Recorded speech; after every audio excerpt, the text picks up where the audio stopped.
चित्तौड़ का किला हमारी पीढ़ी या आज का बड़े से बड़ा बिजनेसमैन हाउस चाह कर भी दोबारा नहीं बना सकता। इस महान किले की जितनी ऐतिहासिक पहचान है, मुगलिया सल्तनत के खिलाफ राजपूती जीवटता इतिहास में लंबे समय से पढ़ाई जाती है, न जाने कब तक पढ़ाई जाती रहेगी। चाहे महाराणा प्रताप की अकबर के खिलाफ जंग का ऐलान हो या रानी पद्मिनी, कर्मावती और फूल कंवर जैसी लाखों वीरांगनाओं के जौहर से दीप्त हुआ चित्तौड़गढ़, जहां मीराबाई खुद वर्षों तक इसी किले में अपने आराध्य की सेवा करती रहीं।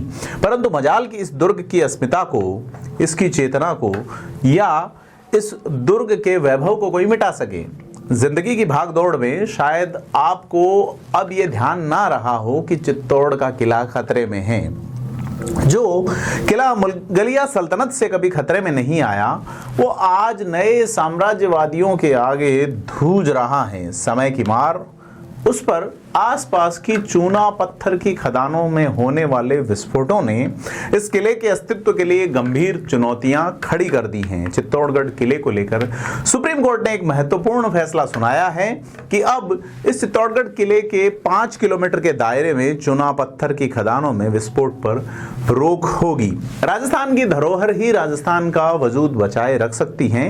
नई सरकार इसके प्रति सकारात्मक रवैया रखे और पिछली सरकार में जिस तरह से उपेक्षाएं हुई वो न हो और चित्तौड़गढ़ किले को मिला सुप्रीम कोर्ट का एक कवच कागजी न बनकर रह जाए, इस पर सरकार को काम करना होगा।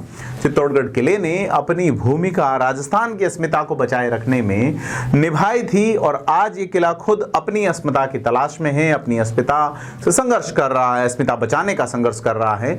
सुप्रीम कोर्ट ने यूनेस्को धरोहर स्थल से 5 किलोमीटर के दायरे में चूना पत्थर की खदानों पर विस्फोट पर प्रतिबंध लगाने का आदेश तो दे दिया है, लेकिन जवाबदारी अब सरकार और कार्यपालिका की है कि वो इस आदेश को एग्जीक्यूट कैसे करते हैं। बात अकेले चित्तौड़गढ़ की नहीं है, प्रदेश में सैकड़ों छोटे बड़े दुर्ग हैं और कमोबेश इसी तरीके से अरावली की उपत्यकाएं हो या कहीं और खनन कार्य चल रहा है। इससे बहुत सारी धरोहरें खतरे की चपेट में हैं। सरकार को इस पे जागना चाहिए और सुप्रीम कोर्ट के आदेशों का इंतजार किए बिना ही इस पे कार्रवाई करनी चाहिए। आपको खबर कैसी लगी और आप इस पे क्या राय रखते हैं, हमें कमेंट बॉक्स में जरूर बताएं।